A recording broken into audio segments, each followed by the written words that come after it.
With the current Ford Ranger being one of Australia's best-selling vehicles, how does buying an older Ranger stack up? Welcome back to Buying Used, the series where we look at the best used options on the second-hand market. Today we're going to be mainly focusing on the PX1 and the PX2 Ranger. We're down to the Offroad Pros yard today and their yard is full of Rangers. With so many used ones out there, there's a huge risk you might end up looking at a lemon and not even know it. In this video, we're going to help you avoid that by giving you a list of things to check and one deal breaker that will immediately make you walk away.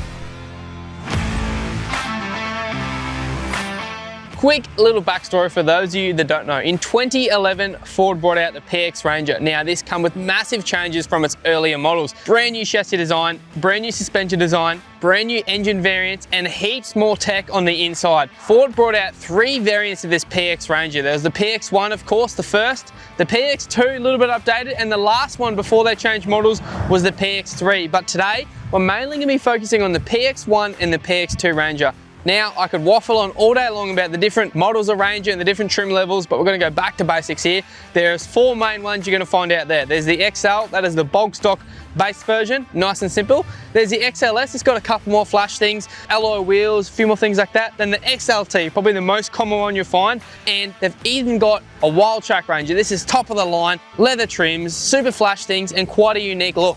Now, as for which one I'd pick if I was gonna buy a used PX Ranger, I'd probably go a PX2 Ranger, and I'd probably pick between the XLS or the XLT model. I just think they're great value for money with the features they come with.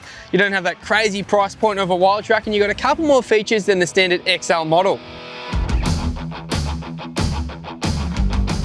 Now, Ford offered a range of engines for these PX Rangers. They come with a 2.5 litre petrol engine that was available in the PX from 2011 to 2014, a 2.2 litre diesel 4-cylinder engine. This was quite common in fleet vehicles and trader utes and things like that. And then there was the mighty 3.2 litre 5-cylinder turbo diesel.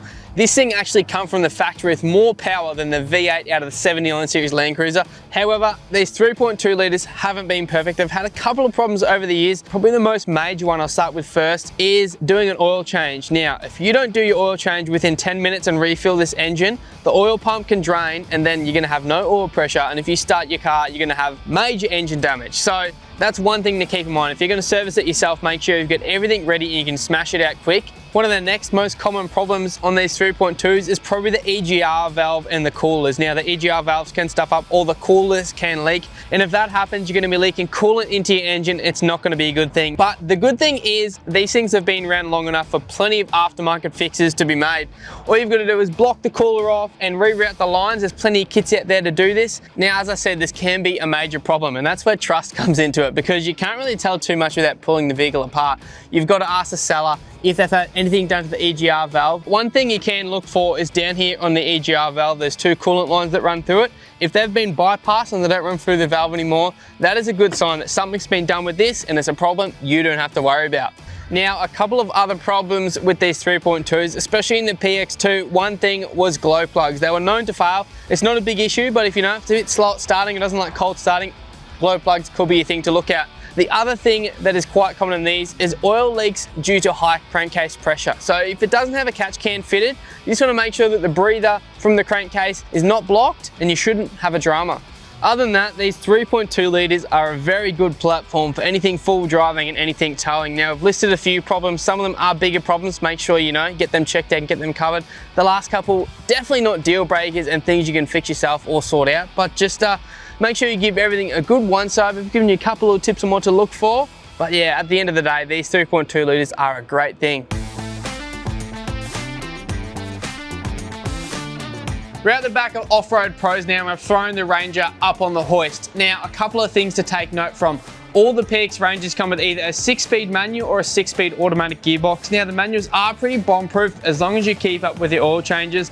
The earlier days, they were known to throw some bearings, but if you keep the oil nice and clean, happy days, you can have a strong manual for many years to come. The automatics, it is quite important if you put bigger tyres on, if you load up the car Or if you're planning on towing, you need to upgrade the automatic transmission cooler. And also in there, if you're ever getting your auto service, you can change the bypass valve to the cooler so it runs all the time and doesn't just come in later. Because when they come in later, like they do from factory, they do find it hard to recover on temperature. These transmissions didn't run cool enough from factory, and over time, problems arose when the transmissions were put under heavy load with things like towing. Now, as long as the transmissions are looked after and haven't been put through any strain, it's perfectly fine to leave the transmission factory. The main thing you need to find out is if the Ranger has been towing or not. Inspect the vehicle and see if there's any significant wear on the tow ball, if there's witness marks on the chassis where the bump stops would hit, or if it's had an electric brake controller installed. And if these signs go against a squeaky clean history the seller is telling you, it should ring alarm bells in your head and should seriously consider walking away. With the manuals, just make sure you get a mechanical check over, or even just undo the fuel plug, stick your finger in there and see if the oil's nice and clean. If the oil's clean, you've probably got yourself a nice, healthy manual gearbox. A pretty cool feature about these PX Rangers is they were actually the first ever Ford Ranger to come with a factory fitted rear diff lock. Now that is super cool if you're into full driving. It's a mod you don't have to do, your car comes with it. Now the good news is there's electronics, so you don't have to worry about air leaks or anything, and I haven't heard about any issues with them. As I mentioned earlier in the video, with the PX platform coming out was a fully revised suspension design and a much larger, stronger chassis. So this suspension design is also super comfy to ride with, but it can carry weight. And have a look at this chassis.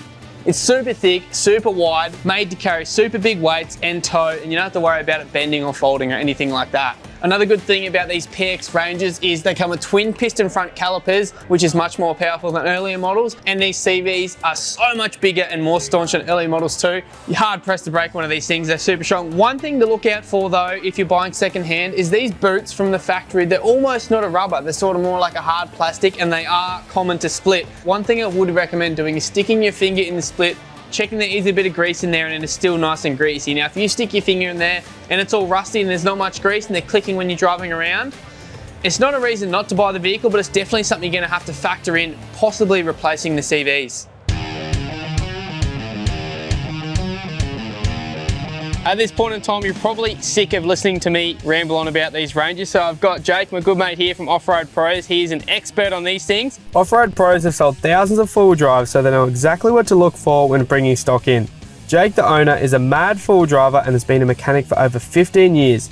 Before putting a car for sale, he makes sure every vehicle gets a complete, detailed inspection, even going as far as replacing worn or damaged parts, leaving the car in better condition than when it arrived.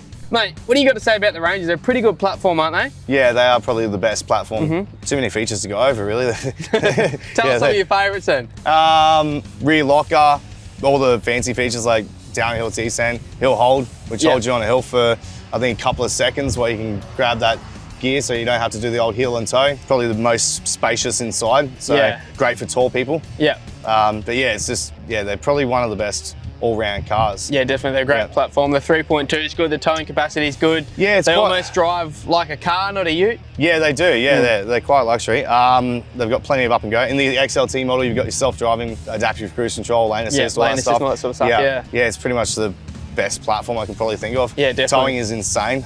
They tow a lot more than what most people think. Yeah. So, yeah, they're probably one of the only ones that are stable on the road while towing too. I reckon for me, Jake, probably the standout thing about the Ranger today isn't just one thing, it's everything. Overall, they're just a good car, aren't they? Yeah, they're definitely not too bad, yeah. They're probably the most versatile ute on the market, I'd say, yeah. Yeah, packed with features. Yeah. Good price point, sort of in the middle of all the other dual cabs, you reckon? Yeah, a lot more luxury than your D-Maxes. They're kind of right in that centre point, drive aren't a bit they? more like a car. Yeah. Tow all day long, good engine. Yeah, yeah, you can't really go past them. Yeah. Sitting inside these PX Rangers almost doesn't feel like you're sitting inside a dual cab ute. The driving position is beautiful, steering wheel even has a nice feel. They've got packed with features on the inside. They've got sat nav from factory. The later model PX is like this PX2. It's got adaptive cruise control. It's got parking sensors, factory reverse camera. They've got dual climate control aircon, plenty of charging points, heaps of 12-volt sockets, and the thing I like about the 12-volt sockets is they're on when the car's off. So if you're on a fridge or just even charge things while you're away, you can always charge them off these things. Even the way these things turn, change gears, all that sort of thing, it just really makes you feel like you're in a modern car. I really like the way they drive. It's always tight for space in these dual cabs, but in the back of the Ranger, there's actually quite a bit of room behind the seat here for things like dual batteries, subs and all that sort of, if you're into that thing. Also, down the bottom here, under the back seat, There's room for storage. Now, there's kits out there available for compressors and dual batteries to fit under here. It's good because in a dual cab, every bit of space counts. As I was saying before, there's plenty of 12-volt plugs in here, but a cool thing is there's actually a 240-volt plug here in the back. You can charge things like your laptop and everything on the go.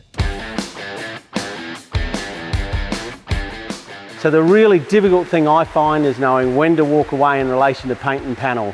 We all fall in love with these cars over the years, and you've got to know how much time, money and effort you want to invest in getting that car on the road. So for me, some of the things I find that make me want to walk away is if I look at a radiator support panel and I can grab it and shake it, walk away. Underneath the floor, any doors that don't close properly, looks like it might have been in something fairly serious over the years, structural areas that have been welded on, you want to make sure that they are done correctly, replaced correctly if they're rusty, and so they can cost thousands. Check the bonnet gaps, check the boot. All of those sort of things are great indicators to let you know whether there's something structural wrong with that vehicle. And if there is, walk away. And so if you're not sure of your own abilities, there's nothing wrong with getting a mechanical inspection done. It might be a couple of $100, but it could save you a fortune. So for prices on the PX, there's sort of two different price ranges here because they're looking at two different models. For the PX1, you're probably looking at as low as 18 grand up to sort of high 20s for a later model, higher spec one. And then the PX2, probably from about 30, even up to mid 40s for a real high range, low kilometer one. One of the deals we've found down here at Offroad Pros today is this PX2 Ranger in immaculate condition. It's got 220,000 on the clock and it's sold for 32,000. Jake reckons these PX2s, as soon as they wheel in the gate, they're sold and they wheel straight back out. They're hot property at the moment. Ultimately, I really don't think you can go wrong when buying a second-hand PX Ranger. Yeah, they do have a couple of issues, but they've been out for that long. They've got a great backing in the aftermarket industry, and they're just packed with features. They're a great all-rounder. They've got an awesome motor, great towing capacity. They're packed with factory features, and they drive super nice. Well, that's my two bob's worth on the PX Rangers. What do you guys think? Chuck it in the comments below. You reckon they're a good thing, a bad thing? Anyway, that's enough for me for now. I'll see you next time.